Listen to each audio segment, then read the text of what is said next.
So, yeah, this is a really, really important season we're in, and it's very difficult. But again, I trust this is a mature audience, and so again, we can't go back to really we're beyond the ABCs, and now we're into more of the flow of what it is, because the father's side is in now, and and that's why the sword is such a big issue. And it's interesting that just the other day when I brought that a dream to Carrie, was 4 years ago now. And it's when I had the encounter in the bedroom that I was told to call forth the Lady of the Lake. And next Wednesday, we're going to get into the Lady of the Lake, Arthur, and what's going on with Merlin. That because it's all the same frequency. Yes, That on July 4th, I thought something was going to transpire. And I did actually send a little snippet to Claire. So that I said, I feel something's come in July 4th, because 1776 kept on showing itself to me as a number. But 1777 is a word for judge. So 1776 is the day before we move into 1777, and it's judge. Now so I felt that July 4th is going to be a pinnacle day, and I thought a level of frequency would come in. I thought potentially it was going to rattle the earth or come into vessels of some sort, and how it wasn't really absorbed. I felt that potentially it could rattle the earth a little bit, and it still might. It still might. But then the news clip presented itself that next day on July 4th, on that day, that they're now excavating King Arthur's site. They have never done it before. It's a 5,000-year-old site, and now they've gone to excavate it. And they started that was 7:07 on July 4th that was shown to me through. So I thought that was very interesting, because everything that we're doing right now is sharing the union of the Lady of the Lake, Arthur, the Magdalena, or Maria, or even Guinevere, because Guinevere is actually breath. It means breath in Hebrew. Gwen, it means the bear, which we'll get into that later. But anyways, so this is all really important. And I just wanted to touch on something to share, to tie that mouthpiece back together, because this is all us if we so choose. We should be flowing from the depth of our heart, because this is what the sword is come in to do. It's plunged itself into as a fiery place that is beyond magic. Now it's come into the water.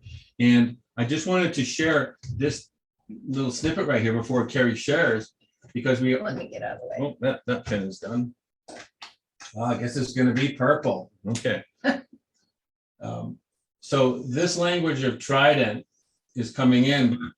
I want to connect it to the cross here really quick, that the Spirit was sharing with me this morning. I was just working on this, and the Spirit said, this is why they had to crucify Christ, is because the separation of the right and the left hand, they actually pronounced it in the earth that they do not want, or it's actually like an echo, that they wanted the separation of the right and the left hand. They did not want it to come together. And so they actually separated it as a marker, and as far as they could, as the east is from the west on the cross setting, that they pinned it that way as a frequency in the earth, going like, when that comes together, then we're going to have the resolve of what this is as a trident. And it's interesting that even this measure right here is actually, that's the symbol for the 13th sign in the sky, the strong man that wrestles the serpent. That's the symbol of it. Ophiuchus.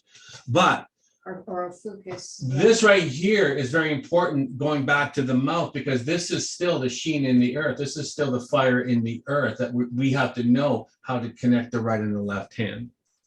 And so we have to pull out that measure of lockdown and then snap the hands back together in our resolve. But so we should know the way of shalosh. And that's the word for three. This is the word for three. And this is, I think, what Carrie's going to touch on a little bit today. And I just wanted to make this is what the Spirit was leading me with this morning. It's very small, but this measure of three has to come together. And this is why we drew the fire as above and below, between the mouth and the mouth, the sharpened edge of mother and the sharpened edge of father, and then the water is in between. And this is what you were talking about, Rick, about the flow. This is exactly what's going on right now. But we can draw this another way, because this language is exactly, actually, to take the spooky out of this. The Masons, exactly the same thing. It's the mouth of God. And it's the sheen and the sheen. The only thing they're missing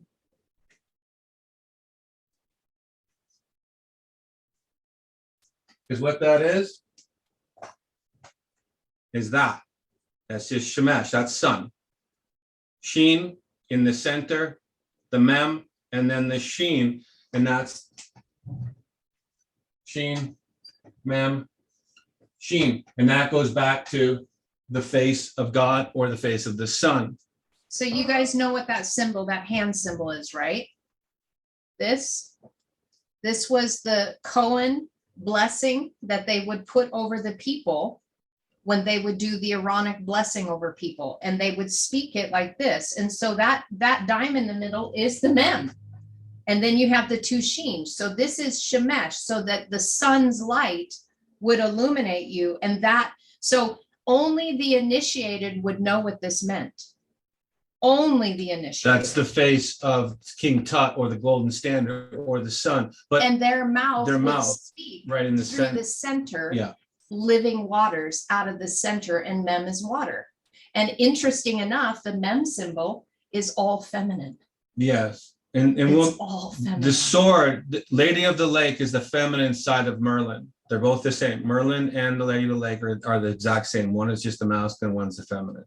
And I'll show that next Wednesday. But anyway, so we can take this spooky out of the Freemasons. It's all it is a sect of teaching. I'm not promoting what they teach because I don't know what they teach. But all I'm saying is the symbolism is exactly what I'm sharing as well. It's just coded, but let's defunct and collapse the code to say, oh, I already know what that is. That's the priesthood. They by sextant and square, I draw the circle to plumb line it. That's all it is. It's just the circle in the square. That's all it's saying. So in other words, spiritual alchemy. Spiritual alchemy. And so, but this language of three, and then I'm going to move it away for Carrie. So this language of It's three, okay. I'm not worried. sheen, mem, sheen, which is the sun, has to be taught by the sheen, lamed, sheen, which is the way of three. And in this measure, we're sheen, lamed, sheen, mem. And that's the word for captain. Those are the chieftains in the earth. We have to be taught this language to know that we are a people. These are the captains. These are the captains of peace. These are those that prevail. This language of speaking right now that's coming in. I felt strongly or influenced just a couple of days ago that this has been offered to the high-ranking officiates and officials in the earth that think they're the scholarly.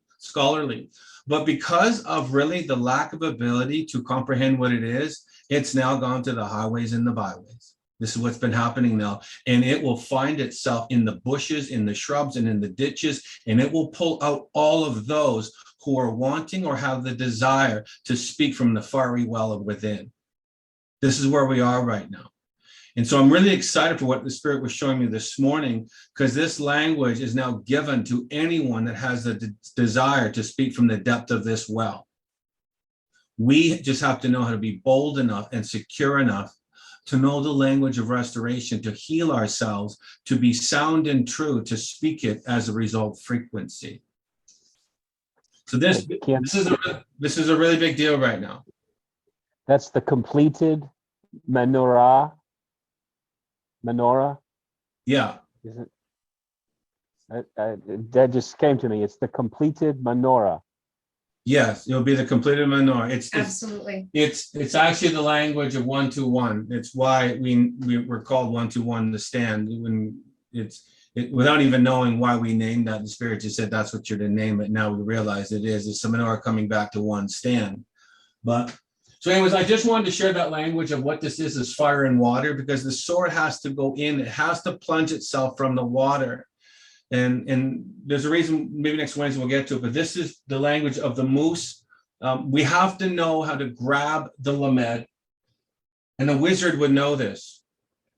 Because that's the staff. Because that's the staff of authority. Magic comes from the heart. We have to know how to take that lamed to hammer it into this, because this is the Lady of the Lake right here. wizardly, Merlin would know that, because this is Merlin right here in the center. The teachings of grabbing this, Moshe, grab it by the tail, don't grab it by the head. I will teach you how to hold the head when you learn. And in that, you will hammer it, become a smith, right? And you will hammer it into a sword. You can't see the sword in there, but this is already defined. If that's there and that's the sun, then you've already hammered your staff into, right, into a sword. This is now the magic of Merlin. This is the Lady of the Lake and Merlin married as one, and you're now called the way of the sun. That's magic. That's spelling correctly. And I'm not speaking anything from, oh, no, Spirit already revealed it to me to say, no, you can release that now. You can see it, therefore you can say it, but don't say it if you don't see it. And I said, no, I see it. I can connect it now. I feel it within my heart. And so I'm releasing that frequency to you to know that 4 years ago in a dream, and it came in a female voice to say, Ken, call forth the Lady of the Lake. And it took 4 years, because she's the magic that just came in. It took 4 years for that result to come through. So the Lady of the Lake is here. We are Merlin, and hopefully the magic of your due diligence by your walk of inculcation, you have hammered the measure, so the measure now can meet itself as a completed menorah. This is where we are right now. Now we're stepping into the month of August here real quick, and we'll get into that next week.